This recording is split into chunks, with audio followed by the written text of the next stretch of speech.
Bien, salut, aujourd'hui cette vidéo c'est pour répondre à une question qui m'est souvent posée. Avec combien je peux débuter mon élevage de lapins? D'accord. Bon, donner une somme exacte, ça sera un peu compliqué. Ce que je peux vous donner, c'est des conseils pour savoir ce qu'il vous faut et comment vous pouvez vraiment commencer. Je me dis que pour commencer avec de petits moyens, ça dépend de ce qu'on vise. Le meilleur conseil que je donne généralement, c'est que je dis il faut voir combien tu veux vendre par mois, diviser ce nombre-là par 5 pour savoir le nombre de femelles reproductrices dont nous avons besoin au minimum pour pouvoir travailler. Mais pour ceux qui veulent vraiment commencer sans passer directement au niveau professionnel ou commercial, je leur conseillerais de prendre entre 3, non, disons entre 2 et 5 femelles avec un mâle. C'est ce que je conseillerais. Et sachant que, pour faire les calculs maintenant, pour chaque femelle, il faut une loge mère et une loge d'engraissement.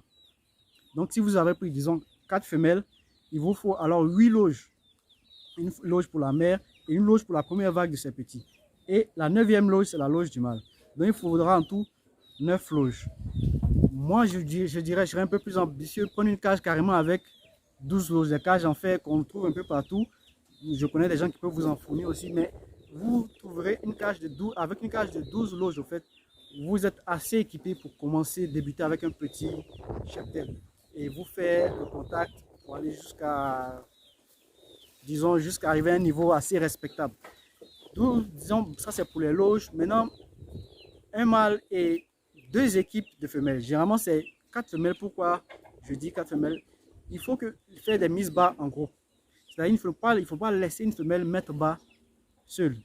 Au moment où elle a été saillie, il faudrait que le mâle puisse saillir 2 femelles ensemble. C'est très important parce que vous risquez de, en cas de pépin, vous retrouver avec des lapereaux sous les mains et la mère peut partir, elle peut mourir.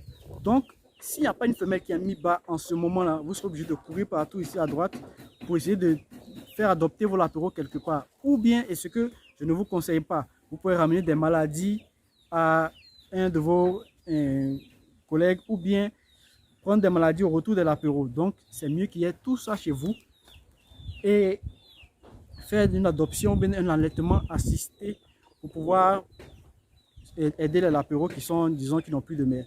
Donc voilà pour ça, faire toujours des mises bas en équipe. On appelle ça des mises bas groupées. Qui dit mise bas groupée dit saillie groupée. C'est-à-dire qu'il y aura des saillies faites en un intervalle de 1 ou 2 jours, mais dans le même jour si possible. Sinon, faire en sorte qu'il y ait toujours une équipe qui ne mette pas. Toujours. Ça sauve beaucoup.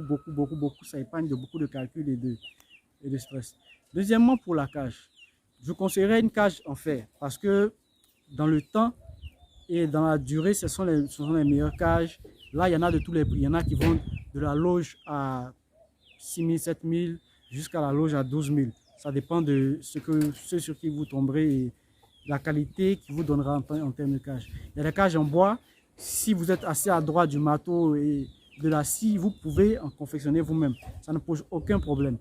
Et il y a ceux aussi qui font l'élevage en liberté. Mais ça, je ne conseille pas trop pour ceux qui visent vraiment le sérieux devant, pour essayer d'en faire une entreprise, une vraie activité. Je vous conseillerais plus de vous, dès maintenant, commencer à vous habituer au fait que soit vous serez tout le temps en train de faire des cages, soit vous serez tout le temps en train d'acheter des cages. Mais ça ne dérange en rien dans les investissements, lors de la vente, comment on dit ça, ce budget cage doit être prévu sur la vente de chaque sujet. À chaque sujet, on met un peu d'argent de côté pour pouvoir construire les prochaines cages. Du moment qu'on veut toujours se développer. Si on a atteint un certain nombre de lapins, où on pense qu'on est assez stable et qu'on ne veut plus produire encore plus, ou qu'on n'a pas assez de la clientèle pour ça, on peut s'arrêter là. Mais tant qu'on a dans la tête, dans les pensées, l'idée de croissance, il faut toujours garder à la disposition un bon cheptel pour pouvoir se produire. Et qu'est-ce que je peux dire encore pour pouvoir aider? La prophylaxie. Généralement, les soins vétos sont assez légers. Quand c'est un petit cheptel comme ça, c'est un anticoccydien, des maladies de la coccidiose et tout, un antibiotique, et puis des vitamines avec un déparasitant. Déparasitant, disons, injectable et en eau de boisson. Il vous faut les deux. Puis quoi encore? Qu'est-ce que je peux dire pour aider? Du vinaigre. Ça, après, je ferai d'autres vidéos pour parler totalement du vinaigre, de son utilisation dans l'élevage. Ça aide beaucoup.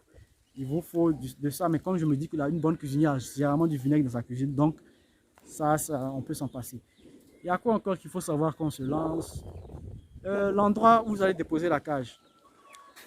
L'endroit où vous allez déposer la cage, franchement, ça joue beaucoup. Si l'endroit n'est pas bon, vous pouvez travailler en vain pour un bon moment. Il faut que ce soit un coin, bon, disons calme, un coin où il y a assez de vent, où l'aération soit bonne. Le type de cage à choisir joue aussi sur l'endroit, joue sur le type de cage. Oui, c'est ça. L'endroit dans lequel vous allez déposer la cage joue sur le type de cage que vous allez choisir par la suite.